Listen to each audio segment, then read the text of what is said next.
Karen Whitmore's running shoes were found perfectly tied at Cedar Lake on October 3, 2009. The lake was only 3 feet deep, there was no body, and security cameras proved she never arrived. What happened in those missing 47 minutes would take 14 years to solve, and the answer would destroy everything this Minnesota town believed about trust.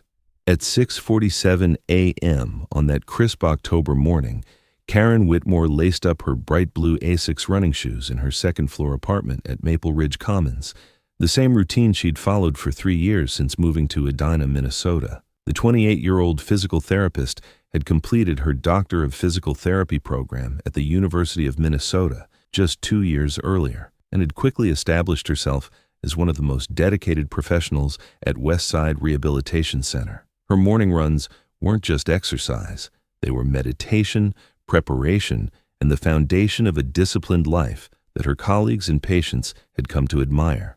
Karen's apartment building sat on the quiet end of Brookside Avenue, a tree-lined street that epitomized suburban Minneapolis living. Maple Ridge Commons housed 47 units filled with young professionals, retirees, and small families drawn to the area's excellent schools and proximity to downtown Minneapolis. The building's red brick facade and well-maintained landscaping reflected the kind of middle-class stability that made residents feel safe enough to leave their doors unlocked and children to play unsupervised in the courtyard. The security office on the building's ground floor was staffed by Jim Patterson, a 52-year-old retired Minneapolis police officer who'd taken the position 3 years earlier after completing his 25-year career in law enforcement. Jim's presence provided residents with an additional sense of security that went beyond the building's electronic keycard system and security cameras. His background in community policing had taught him to notice details that others missed, and his genuine interest in tenant welfare had earned him the kind of trust typically reserved for family members. Karen's routine had become so predictable that Jim could set his watch by her morning departure. At exactly 6:50 a.m., she would emerge from the elevator wearing her running gear, wave at the security desk, and exit through the building's main entrance. Her 3.2-mile route took her north on Brookside Avenue, east through Centennial Lakes Park and around Cedar Lake before returning home via the same path. The entire circuit required exactly 47 minutes, a timing so consistent that Karen used it to gauge her fitness level and plan her work schedule. On October 3rd, Jim Patterson watched Karen exit the building at precisely 6:50 a.m., just as she had every morning for 3 years. She wore her usual weekend running outfit, black leggings, a purple moisture-wicking t-shirt, and those distinctive blue Asics that had become her signature footwear. Jim noticed she seemed particularly energetic that morning, her stride more bouncing than usual as she headed north toward her regular route. It would be the last time anyone would see Karen Whitmore alive. At 8:15 a.m., Dr. Sarah Chen arrived at Cedar Lake for her own morning walk and discovered what appeared to be a pair of abandoned running shoes at the lake's eastern shoreline. The bright blue Asics sat side by side on a small patch of sand, their laces tied in perfect bows, as if their owner had simply stepped out of them and walked away. Dr. Chen, a retired physician who lived nearby and walked the lake perimeter daily as part of her cardiac rehabilitation routine, immediately recognized the shoes as expensive athletic footwear that no runner would abandon voluntarily. The discovery triggered a sequence of events that would consume the next 14 years of investigative resources and shatter the peace of a community that had never experienced a mysterious disappearance. Dr. Chen called 911 at 8:22 a.m., reporting what she described as suspicious abandoned property that might indicate someone was in distress. The Edina Police Department responded with 2 patrol units, standard protocol for potential water emergencies that could require rescue diving operations. Officer Michael Rodriguez arrived at Cedar Lake at 8:31 a.m. and immediately understood why Dr. Chen had been concerned. The running shoes were positioned with an almost ceremonial precision that suggested deliberate placement rather than accidental abandonment. More disturbing still, the shoes showed no signs of moisture, despite sitting mere feet from the water's edge during a morning when dew had settled heavily on all surrounding surfaces. The scene felt staged, though Rodriguez couldn't immediately articulate why that impression seemed so strong. Cedar Lake itself presented a puzzle that would baffle investigators for years to come. The man-made lake measured approximately 400 yards across at its widest point and maintained a consistent depth of 2.5 to 3 feet throughout its basin. The water was clear enough that the entire bottom remained visible from the shoreline, making it impossible for human remains to remain hidden beneath the surface. Emergency divers conducted a thorough search of the lakebed within hours of the shoe discovery, finding nothing but accumulated leaves and the occasional piece of litter that had blown in from surrounding neighborhoods. The investigation's first major breakthrough came when Detective Lisa Kowalski obtained security camera footage from the Centennial Lakes Park entrance, the only route Karen could have taken to reach Cedar Lake from her apartment building. The timestamp data showed every person who had entered the park between 6:30 a.m. and 8:30 a.m. on October 3rd, and Karen Whitmore was not among them. The footage was clear, comprehensive, and absolutely conclusive. Karen had never arrived at the park where her shoes were found. Detective Kowalski's experience with missing persons cases had taught her that most disappearances involved voluntary departure, domestic violence, or mental health crises that prompted impulsive decisions. But Karen's case defied every pattern she'd encountered during her 12-year career. Young women didn't stage elaborate disappearances involving precisely placed footwear, and they certainly didn't develop the technical knowledge necessary to circumvent multiple security camera systems while leaving no trace evidence of their passage. The search for Karen expanded rapidly as Adena police coordinated with neighboring jurisdictions to canvass the broader metropolitan area. Helicopters equipped with thermal imaging cameras flew grid patterns over Hennepin County, searching for heat signatures that might indicate a person in distress or hiding. K-9 units followed scent trails that led from Karen's apartment building to various points throughout the neighborhood, before dissipating mysteriously at locations that seemed to offer no logical explanation for her presence. Karen's parents, Robert and Jennifer Whitmore, drove the 280 miles from their home in Duluth after receiving Detective Kowalski's phone call at 11:47 a.m. Their arrival at the Adena Police Department marked the beginning of a family nightmare that would consume the next decade and a half of their lives. Jennifer, a high school English teacher, approached the crisis with the same analytical methodology she applied to literature, creating detailed timelines and suspect lists that grew increasingly complex as days passed without resolution. Robert Whitmore's background as a civil engineer prompted him to focus on the physical impossibilities presented by Karen's disappearance. He spent hours at Cedar Lake with measuring tape and surveying equipment, documenting sight lines and potential concealment areas that might explain how someone could place his daughter's shoes without being detected by security cameras or early morning park users. His technical analysis revealed no blind spots or camera malfunctions that could account for the evidence's mysterious appearance.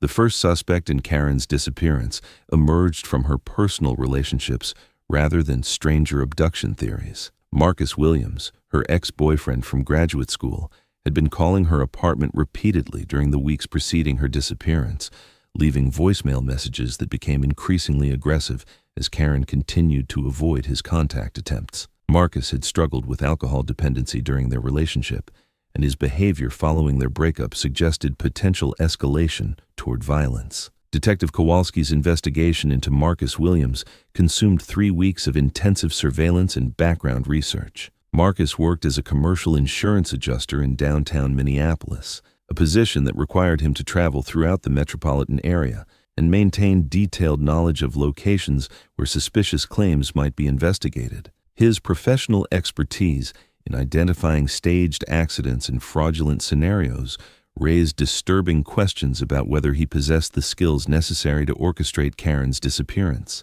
The case against Marcus collapsed when phone records and GPS data from his company vehicle proved conclusively that he had been in Rochester, Minnesota, meeting with clients during the entire window when Karen disappeared. His aggressive voicemail messages, while disturbing, represented emotional immaturity rather than criminal intent. The investigation's focus on Marcus, however, had consumed valuable time and resources that might have been better directed toward other suspects. Jim Patterson's involvement in the investigation began as a witness providing routine background information about Karen's habits and the building's security procedures.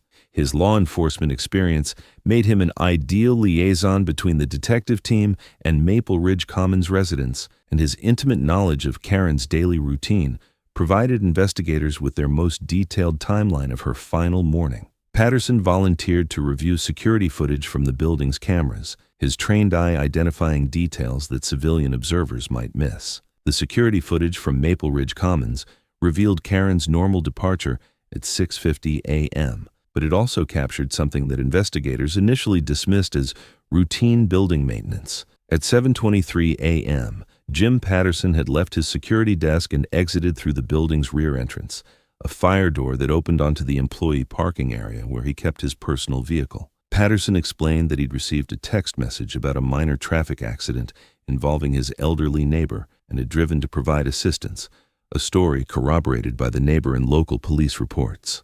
What investigators didn't discover until years later was that Patterson's departure from the building had created a 34-minute window during which the security desk remained unmonitored and the building's rear entrance was accessible without electronic keycard documentation. Patterson's explanation for this security lapse seemed reasonable at the time. Emergency situations sometimes required flexible response, and his law enforcement background suggested that he understood the balance between protocol and human necessity. The investigation stagnated as weeks became months and potential leads dissolved under scrutiny. Karen's cell phone had never been recovered, despite extensive searches and carrier cooperation that should have identified its location if the device remained active. Her bank accounts showed no activity after October 2nd, and her credit cards generated no transactions that might indicate voluntary departure or coerced purchases. Every aspect of her disappearance suggested careful planning by someone with sophisticated understanding of investigative procedures.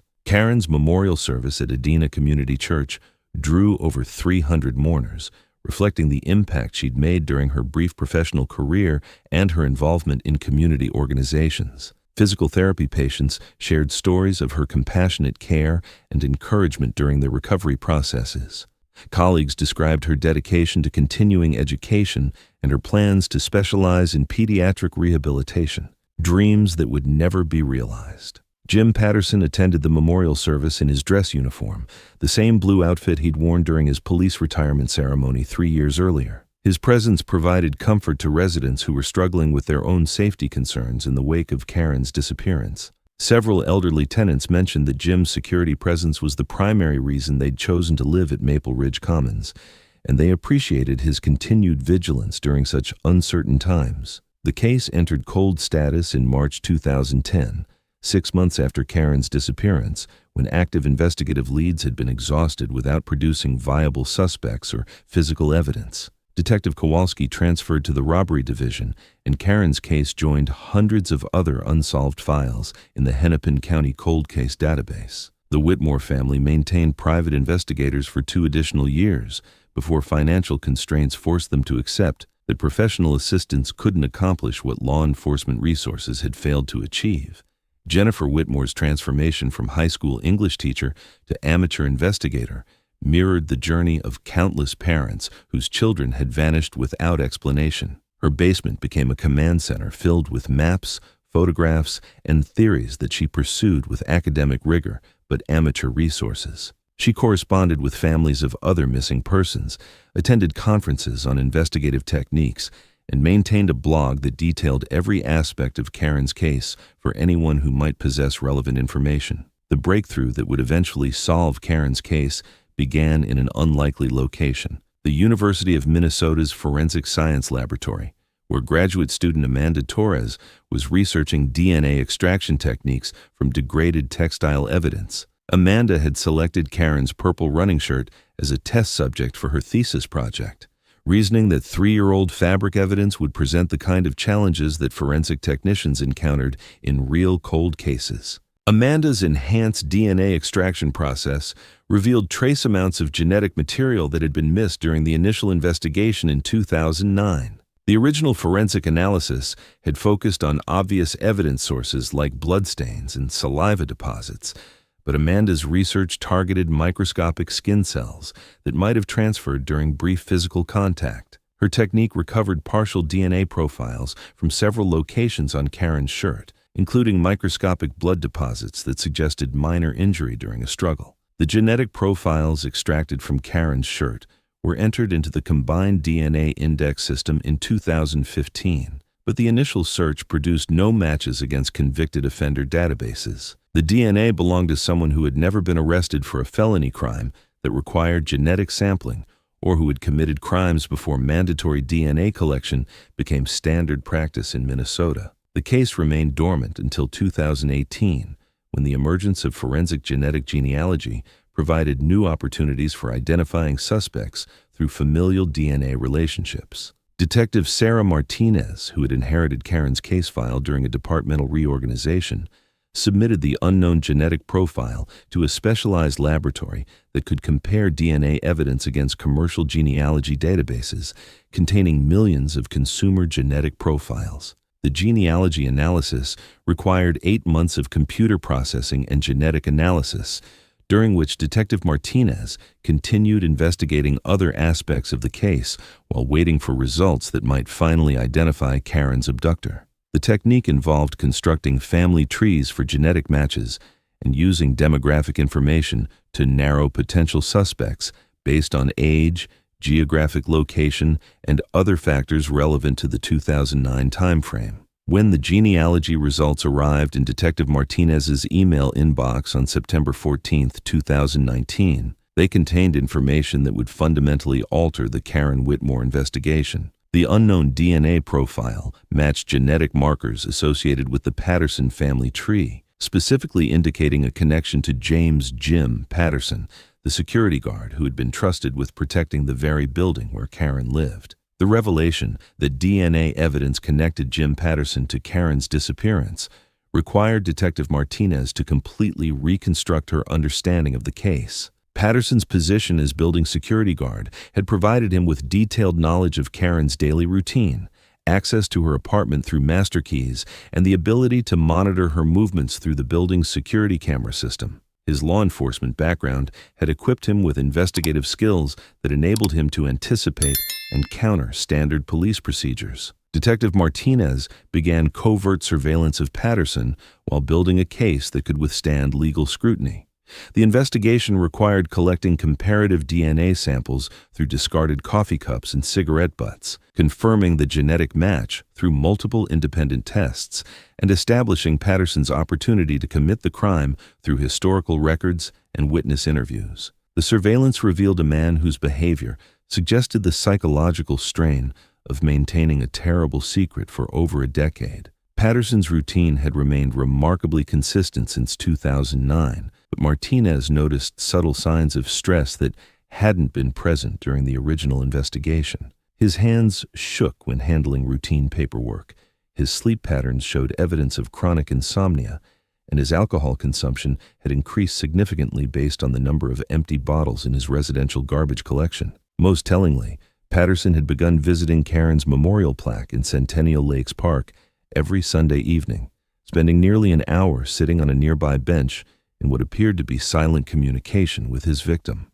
The confrontation between Detective Martinez and Jim Patterson took place on October 3, 2023, exactly 14 years after Karen Whitmore's disappearance. Martinez chose the date deliberately, believing that the anniversary might prompt Patterson to make mistakes or revelations that could strengthen the prosecution's case. The interview occurred in the same security office where Patterson had maintained his facade for over a decade, surrounded by the cameras and equipment he'd used to monitor the residents he was supposed to protect. Patterson's confession emerged gradually during a 4-hour interrogation that revealed the psychological complexity of a predator who had successfully concealed his nature behind a facade of professional competence and community service. He admitted that Karen's murder had not been premeditated, but had resulted from sexual advances that she'd rejected with a force that had triggered his violent response. The struggle had occurred in his apartment, where he'd lured Karen under the pretext of discussing suspicious activity he'd observed around her vehicle.